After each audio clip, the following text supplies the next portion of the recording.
노릇노릇하게 구워진 고등어 구이의 고소한 냄새는 우리 한국인의 식탁 위에서 빼놓을 수 없는 자부심입니다.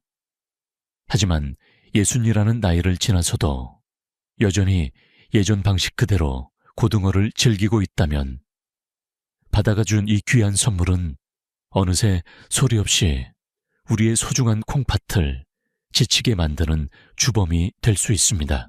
오늘 식탁 위에 노릇하게 구워진 고등어구이 한 점이 김이 모락모락 나는 밥 옆에 가지런히 놓여 있다면 여러분, 잠시만 딱 3초만 멈춰 보시기 바랍니다. 두려워하시라는 뜻이 아닙니다. 다만 우리 스스로에게 아주 현실적인 질문을 하나 던져보자는 것입니다. 60세를 넘긴 지금 내 몸에 이 고등어 한 점은 정말 나를 건강하게 만들고 있을까? 아니면 나도 모르는 사이에 내 소중한 콩팥이 안간힘을 쓰며 버티게 만들고 있을까?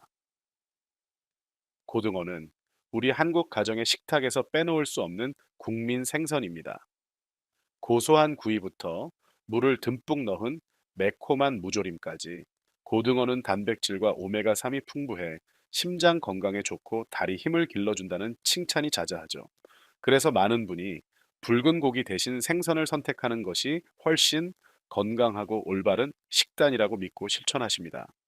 저 또한 그 마음을 충분히 이해합니다. 제가 만난 많은 분 중에는 평생을 절제하며 규칙적으로 생활하고 영양 지식도 해박하신 분들이 참 많았습니다. 하지만 그런 분들조차 어느 날 갑자기 콩팥 기능이 급격히 떨어졌다는 검사 결과를 받고 당황해 하시곤 합니다. 문제는 여기서 시작됩니다. 콩팥은 초기에 불평하지 않습니다. 우리 집 정수기 필터처럼 아주 묵묵히 일만 할 뿐이죠. 새 기계일 때는 아주 튼튼합니다. 하지만 수십 년을 쉼 없이 일하다 보면 자연의 섭리에 따라 여과망은 얇아지고 노폐물을 내보내는 힘도 서서히 약해집니다. 이때 우리 몸에 너무 무거운 것들, 특히 짠 소금기, 과도한 단백질, 인공 첨가물, 이 한꺼번에 들어오면 콩팥은 당장 아프다고 소리치지 않습니다. 그저 조용히 견디고 또 견딥니다. 그러다 몸이 붓고 기운이 없고 혈압이 치솟거나 소변이 변하기 시작해서야 비로소 신호를 보냅니다. 그래서 오늘 저는 고등어가 나쁘다고 말씀드리는 것이 아닙니다. 절대 아닙니다. 다만 여러분과 함께 분명히 짚어보고 싶습니다. 고등어가 내 몸의 든든한 조력자가 될지 아니면 무거운 짐이 될지는 무엇과 함께 언제 어떻게 조리해서 먹느냐에 완전히 달려 있다는 사실을요. 이번 영상에서는 바로 그 핵심을 짚어드리겠습니다. 한국 가정에서 흔히 저지르는 콩팥을 빨리 지치게 하는 잘못된 음식 조합들, 몸이 보내는 초기 위험 신호, 그리고 무엇보다 고등어의 깊은 맛은 그대로 즐기면서 콩팥의 부담은 싹 덜어내는 가장 현명한 식사법을 알려드리겠습니다. 고등어와 함께 먹으면 위험한 조합들을 살펴보기 전에 우리가 꼭 마주해야 할 근본적인 사실이 하나 있습니다. 60세 이후의 몸은 30대나 40대 때와는 아주 다르게 움직인다는 점입니다. 한국에는 60, 70이 넘어서도 여전히 정정하신 분들이 참 많습니다. 매주 설악산을 오르시고 장거리 트레킹을 하시며 나는 아직 건강해. 예전처럼 먹고 움직여도 아무 문제 없어. 라고 자신하시죠. 하지만 우리 눈에 보이지 않는 조용한 진실이 있습니다. 콩팥은 무릎 관절이나 허리와 다릅니다. 무릎이 아프면 걸음을 늦추게 되고 허리가 쑤시면 누워 쉬게 되지만 콩팥은 그렇지 않습니다. 콩팥은 마지막 순간까지 불평 한마디 없이 일하는 침묵의 전사이기 때문입니다. 자연스러운 노화 현상에 따라 우리 콩팥의 여과 기능은 40세 이후부터 매년 약 1%씩 감소하기 시작합니다.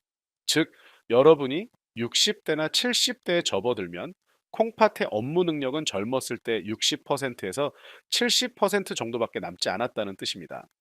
지금 여러분의 콩팥은 수십 년 동안 쉬지 않고 돌아간 정수기 필터와 같습니다. 여전히 깨끗한 물을 걸러내고는 있지만 내부의 거름망은 얇아졌고 구멍은 넓어졌으며 기계 자체도 많이 지쳐 있습니다. 예전처럼 엄청난 양의 노폐물을 순식간에 처리할 힘이 부족한 상태인 것이죠. 고등어는 훌륭한 고단백 식품입니다. 단백질은 근육을 유지하고 다리 힘이 약해지지 않게 돕는 필수 영양소죠. 하지만 몸이 단백질을 소화하고 분해할 때 질소가 포함된 부산물, 제가 알기 쉽게 생물학적 쓰레기라고 부르는 것들이 만들어집니다. 이 노폐물들은 반드시 콩팥을 지나 소변으로 배출되어야만 합니다. 20대 때 우리 콩팥은 현대식 공장 같아서 이 쓰레기들을 눈 깜짝할 사이에 처리했습니다. 하지만 여러분이 예전 습관 그대로 단백질을 너무 많이 드시고 끼니마다 조절 없이 고등어를 올린다면 콩팥은 금방 과부하 상태에 빠집니다. 이때 만약 소금을 많이 치거나 물을 적게 마시고 염증을 일으키는 음식까지 곁들인다면 콩팥은 혈관의 압박 속에서 팽팽하게 당겨진 얇은 그물처럼 위태로운 상태가 됩니다. 문제는 고등어를 먹는 것 자체가 틀렸다는 게 아닙니다. 진짜 던져야 할 질문은 이것입니다. 지금 내 몸이 20년 전의 식사 방식을 감당할 체력이 남아 있는가? 상담을 하다 보면 많은 분이 깜짝 놀라십니다. 소고기나 돼지고기 대신 건강에 좋다는 고등어를 먹는데 왜 내 콩팥이 힘들다고 하나요? 라고 물으시죠. 답은 적합성에 있습니다. 세상에서 가장 좋은 음식이라도 내 나이와 몸의 맥락에 맞지 않으면 결국 짐이 됩니다. 그래서 이어지는 내용에서는 겁을 주거나 애둘러 말하지 않고 아주 구체적으로 말씀드리겠습니다. 한국 가정에서 무심코 반복하는 실제 식탁 위의 그 상황들을 하나씩 짚어보겠습니다. 그 첫 번째 습관이 무엇인지 지금 바로 확인해 보시죠. 한국 가정에서 콩팥을 가장 빨리 지치게 만드는 흔한 습관 하나를 꼽으라면 저는 단연코 자반고등어와 짠 장아찌 김치의 조합을 말씀드리고 싶습니다. 여러분, 생고등어 자체만으로도 이미 바다의 짭조름한 풍미를 품고 있습니다. 그런데 보존 기간을 늘리고 살을 탱탱하게 만들기 위해 엄청난 양의 소금에 절인 것이 바로 자방오등어죠. 맛이 진하고 밥도둑일수록 그 안에 쌓인 나트륨 양은 상상을 초월합니다. 그리고 이 문제는 단순히 혀끝에서 느껴지는 짠맛으로 끝나지 않습니다. 이 소금 폭풍이 우리 콩팥을 어떻게 공격하는지가 핵심입니다. 식사 후 혈액 속의 나트륨 수치가 높아지면 우리 몸은 스스로를 보호하기 위해 한 가지 비상 조치를 취합니다. 바로 소금을 희석하기 위해 물을 내보내지 않고 몸 안에 가둬두는 것이죠. 혈액의 양이 늘어나고 자연스럽게 혈압이 치솟습니다. 이때 콩팥 속에 있는 실타래처럼 가느다란 밑의 혈관들인 사구체는 평소보다 훨씬 큰 압력을 견뎌야만 합니다. 오래된 한옥의 낡은 수도관을 상상해 보세요. 우리가 계속해서 수압을 높이면 파이프 벽은 터지지 않으려고 점점 두꺼워지고 딱딱하게 굳어버립니다. 물을 거르는 구멍들도 점차 손상되겠죠. 콩팥도 똑같습니다. 매일매일 높은 압력이 지속되면 역과 구멍이 느슨해지고 넓어집니다. 콩팥이 우리 몸을 위해 꼭 붙잡아야 할 소중한 영양소인 단백질이 소변으로 줄줄 새어 나가기 시작합니다. 이것이 바로 많은 분이 정기 검진에서 통증도 없이 우연히 발견하게 되는 단백뇨 현상입니다. 예전에 부산에서 오신 70대 아버님 한 분을 뵌 적이 있습니다. 기름진 고기는 일절 안 드시고 고등어만 드신다며 아주 자신만만하셨죠. 그런데 문제는 매일 아침 짭짤한 자방고등어에 짠 김치, 거기다 된장찌개까지 곁들여 드신다는 것이었습니다. 불과 몇 달 만에 아침마다 눈가가 퉁퉁 붓고 오후가 되면 양말 자국이 깊게 파일 정도로 발목이 부어오르더니 혈압까지 조절되지 않아 고생하셨습니다. 이것은 고등어에 독이 있어서가 아닙니다. 매일 반복된 소금의 짐이 콩팥을 탈진하게 만든 것이죠. 만약 요즘 들어 다음과 같은 증상이 느껴지신다면 주의하셔야 합니다. 아침에 일어났을 때 얼굴이 묵직하고 눈가가 부어 있다. 오후가 되면 발이 붓고 손가락으로 누르면 자국이 금방 사라지지 않는다. 혈압약을 먹고 있는데도 요즘 부쩍 혈압이 불안정하다. 이럴 때는 식탁 위의 생선 접시를 다시 한번 살펴봐 주세요. 콩파티, 지금 간절하게 신호를 보내고 있는 것일지도 모릅니다. 제발 소금 좀 줄여주세요. 저 너무 힘들어요. 라고 말이죠. 예순 넘은 우리 콩팥에게 짠 고등어 한 끼는 한 번쯤 괜찮을지 몰라도 그것이 매일의 습관이 된다면 건강에는 너무나 가혹한 시험이 될 수밖에 없습니다. 소금 이야기만큼이나 제가 평소 동창회나 주말 등산객 분들 사이에서 자주 보는 안타까운 모습이 있습니다. 바로 한국의 아주 독특한 문화인 노릇하게 구운 고등어에 시원한 맥주나 소주 한두 잔을 곁들이는 습관입니다. 많은 분이 스스로에게 이렇게 말씀하시죠. 일주일에 한 번 있는 모임인데 기분 좋게 한두 잔 마시는 게 어때? 안주로 생선도 먹으니 괜찮겠지. 하지만 60세를 넘긴 콩팥에게 이 조합은 정말 큰 시련이 될 수 있습니다. 고등어에는 퓨린이라는 성분이 들어 있습니다.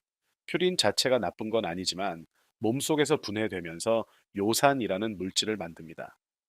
건강한 콩팥은 이 요산을 소변으로 매끄럽게 내보내죠. 하지만 술, 알코올로 추월은 우리 몸에 두 가지 치명적인 공격을 동시에 퍼붓습니다. 탈수 증상. 술은 몸속 수분을 빠르게 빼앗아 소변을 농축시킵니다. 그러면 노폐물들이 서로 뭉쳐서 결정체가 되기 쉬운 환경이 됩니다. 배출 방해. 알코올은 콩팥 요산을 밖으로 밀어내는 기능을 직접적으로 방해합니다. 혈액 속에 요산 수치가 순식간에 치솟게 되는 것이죠. 농축된 소변 안에서 요산 수치가 높아지면 요산은 더 이상 액체 상태로 있지 못하고 바늘처럼 날카롭고 딱딱한 결정체로 변합니다. 이것이 관절에 쌓이면 통풍이라는 끔찍한 통증을 유발하고 콩팥에 쌓이면 신장 결석이 됩니다. 예전에 등산 후 매주 고등어구이에 맥주를 서너 잔씩 즐기시던 70대 어르신 한 분이 계셨습니다. 많이 드시는 것도 아니니 괜찮다고 믿으셨죠. 하지만 몇 년 뒤 그분은 옆구리와 등 뒤쪽을 쥐어짜는 듯한 극심한 통증으로 응급실에 실려 오셨습니다. 검사 결과 커다란 요산 결석이 소변기를 막고 있었죠. 참 안타까운 점은 이분이 식사를 마구잡이로 하신 게 아니라는 것입니다. 단지 젊었을 때의 습관을 그대로 반복하셨을 뿐인데 콩팥은 이미 예전처럼 술과 요산을 가뿐하게 처리할 능력이 없었던 것입니다. 결석은 통증도 무섭지만 콩팥에 물이 차게 만들고 장기적인 손상을 줄 수 있어 더욱 주의해야 합니다. 그러니 60세가 넘으셨다면, 특히 요산 수치가 조금이라도 높게 나오신 적이 있다면 고등어와 술 조합은 정말 멀리 하셔야 합니다. 우리 콩팥에 필요한 것은 몸을 씻어줄 깨끗한 물이지 한계를 시험하는 술이 아닙니다. 술과 소금 이야기를 들으시면 고개를 끄덕이시겠지만 지금 드릴 말씀은 정말 많은 분을 놀라게 할 수도 있습니다. 바로 고등어와 시금치의 조합입니다. 우리 식탁에서 흔히 볼 수 있는 이 조합이 왜 문제가 될까요? 시금치는 철분과 비타민이 풍부해 채소의 왕이라 불립니다. 고등어는 단백질과 칼슘의 보고죠. 겉보기에는 완벽한 건강식 같지만 문제는 시금치에 많이 들어있는 옥살산수산이라는 성분입니다. 칼슘이 풍부한 고등어를 시금치와 함께 먹으면 소화 과정에서 옥살산과 칼슘이 만나 옥살산 칼슘이라는 결정을 만듭니다. 이것은 물에 녹지 않는 아주 단단한 성질을 가지고 있으며 신장 결석을 만드는 가장 흔한 원인이 됩니다. 젊은 사람들은 물을 충분히 마시고 콩팥에 거르는 힘이 강해 이 작은 알갱이들을 소변으로 쉽게 씻어내기도 합니다. 하지만 60세 이후에는 갈증을 느끼는 감각이 무뎌져 물을 적게 마시게 되고 소변은 늘 농축된 상태이기 쉽습니다. 그 진해진 소변 안에서 옥살산과 칼슘은 마치 모래와 시멘트가 만난 것처럼 서로 엉겨붙어 단단한 돌이 되어버립니다. 대구에 사시는 65, 새 어머님의 이야기가 생각납니다. 아주 꼼꼼하게 식단을 챙기시는 분이었는데 몸에 좋으라고 고등어 조림에 시금치를 듬뿍 넣어 국물까지 싹 드셨죠. 어느 날 밤 옆구리부터 아랫배까지 찢어지는 듯한 통증에 응급실을 찾으셨고 원인은 옥살산 칼슘 결석이었습니다. 이렇게 건강하게 먹었는데 왜 이런 병이 생겼냐? 며 참 많이 속상해 하셨던 기억이 납니다. 그래서 콩팥 결석이 있었던 분들이나 평소 물을 적게 드시는 분들이라면 고등어와 시금치는 한 끼에 같이 드시지 않는 것이 좋습니다. 아예 드시지 말라는 것이 아니라 서로 다른 날에 드시라는 것이죠. 한 가지 팁을 드리자면 시금치를 요리할 때 끓는 물에 살짝 데쳐서 그 물을 버리고 사용하면 옥살산 함량을 훨씬 줄일 수 있습니다. 콩팥을 지키는 것은 좋은 음식을 포기하는 것이 아니라 이렇게 서로 떼어놓아 몸이 덜 힘들게 도와주는 지혜입니다. 요즘은 고등어를 구울 때 아이들이나 손주들을 위해 소시지나 햄스팸을 옆에 같이 굽는 경우가 많습니다. 혹은 목이 막힌다며 탄산음료를 곁들이기도 하죠.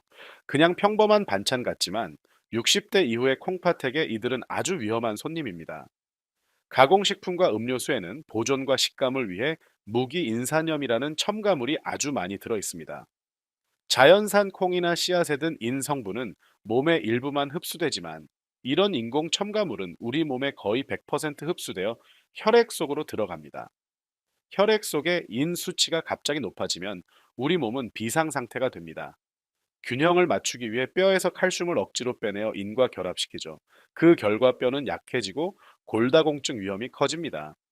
더 무서운 것은 뼈에서 빠져나온 칼슘이 다시 뼈로 가는 게 아니라 콩팥의 미세한 혈관 벽에 달라붙는다는 점입니다. 오래된 주전자의 바닥에 하얀 석회 가루가 딱딱하게 굳어 있는 걸 본 적 있으시죠? 우리 콩팥 혈관도 그렇게 됩니다.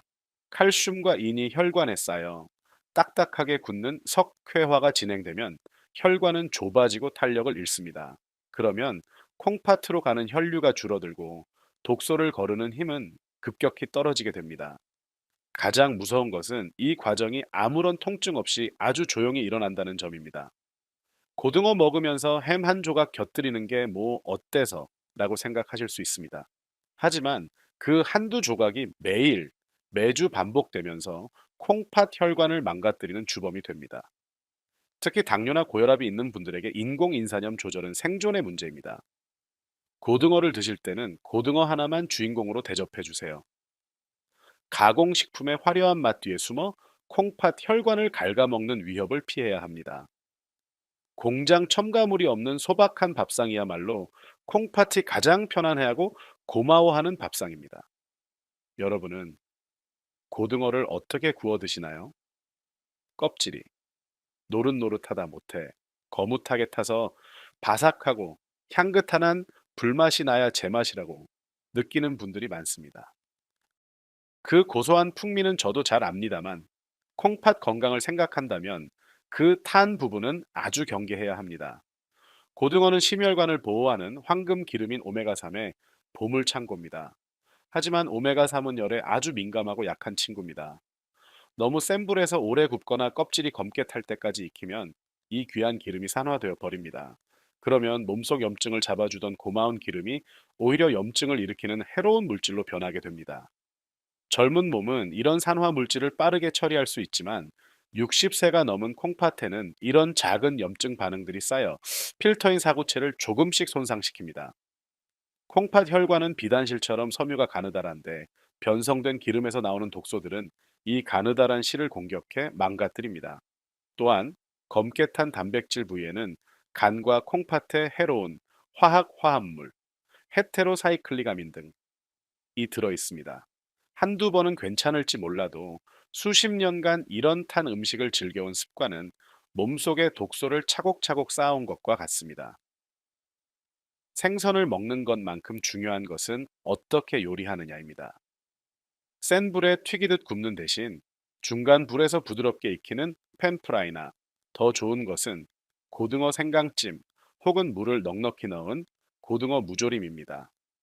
낮은 온도에서 조리하면 오메가3을 온전히 지킬 수 있고 콩팥은 독소를 거르는 수고를 훨씬 덜 수 있습니다.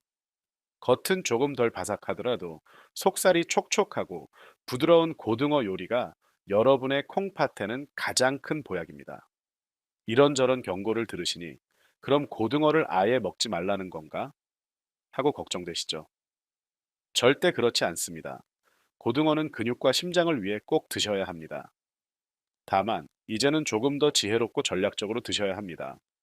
콩팥의 부담을 줄여주는 3대 황금 원칙을 꼭 기억하세요. 원칙 1. 물을 2배로 넣으세요. 콩팥의 청소부, 우리 조상님들이 왜 고등어에 물을 넣어 졸여 드셨을까요? 단순한 맛 때문이 아닙니다. 무에는 천연 소화 효소와 식이섬유가 가득합니다. 고등어의 단백질이 위장에서 매끄럽게 분해되도록 도와주죠. 단백질이 깨끗하게 소화되면 콩팥이 걸러야 할 질소 쓰레기가 훨씬 줄어듭니다. 고등어 조림을 하실 때 물을 평소보다 2배 더 넣고 푹 익혀 드세요.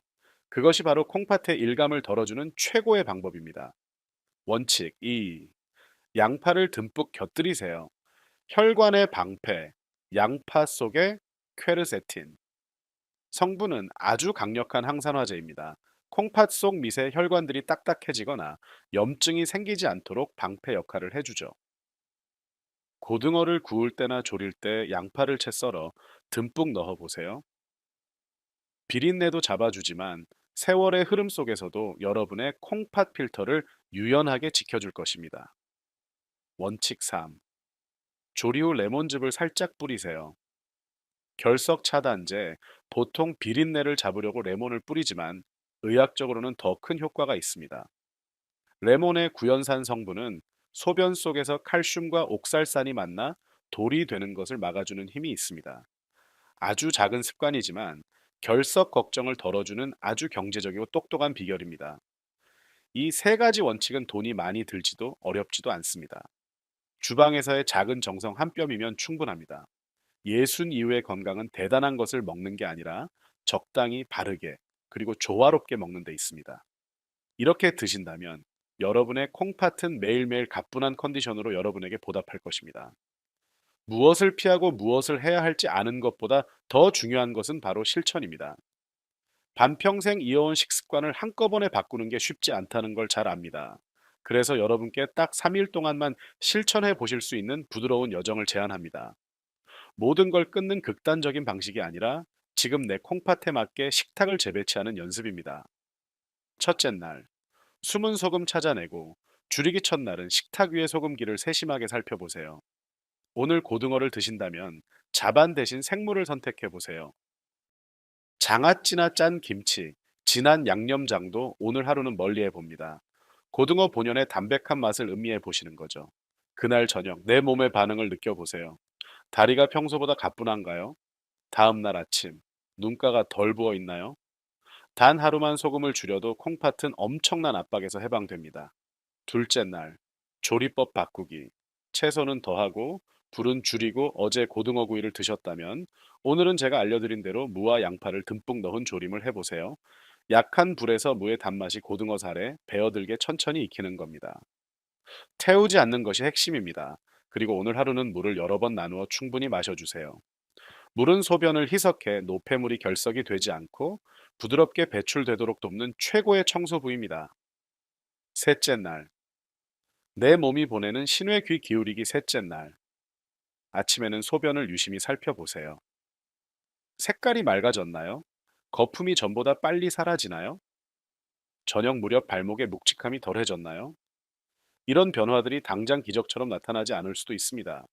하지만 우리 몸은 우리가 귀를 기울여 주기만 한다면 아주 이른 시기부터 신호를 보냅니다.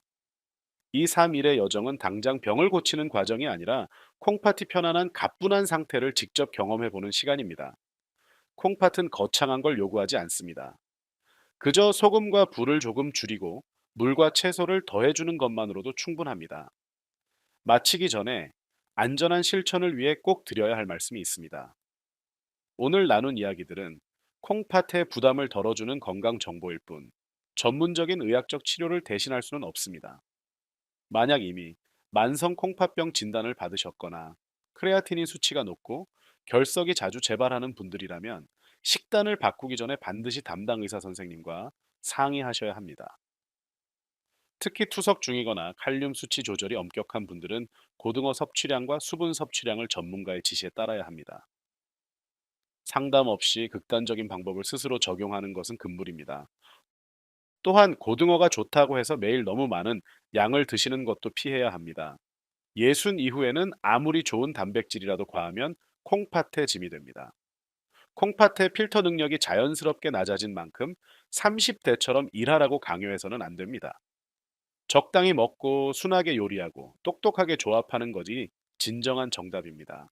다음과 같은 콩팥에 경고벨이 울린다면 꼭 정기 검진을 받으세요. 아침마다 눈가가 붓고 얼굴이 무겁다.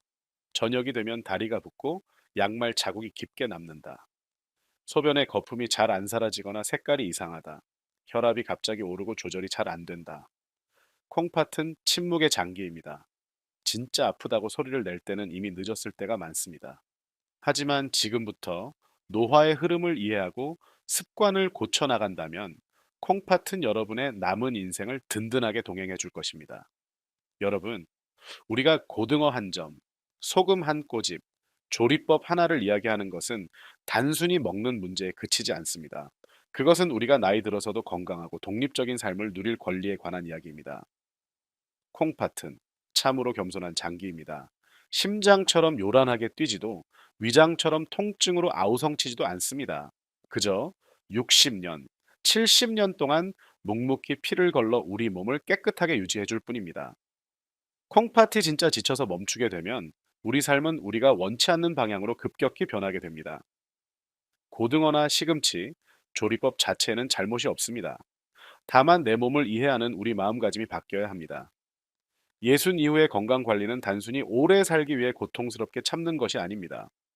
내 발로 시장에 가고, 맛있는 밥을 손수 지어 먹고, 공원을 산책하며 독립적이고 품위 있는 노후를 즐기기 위함입니다. 오늘 바꾼 작은 식단 하나가 내일 당장 큰 차이를 만들지는 않겠지만 5년 뒤, 10년 뒤의 모습은 분명히 다를 것입니다. 그것은 기계와 약에 의존하는 삶과 스스로 내 삶을 꾸려가는 삶의 차이입니다. 시간이 흐르며 몸이 변하듯 우리의 습관도 그에 맞춰 성숙해져야 합니다. 그것은 약해지는 것이 아니라 지혜로워지는 것입니다. 주방에서 조금 덜 짜게, 물을 조금 더 넣고 순하게 요리하는 그 선택이 여러분의 미래와 존엄을 지키는 가장 확실한 방법입니다.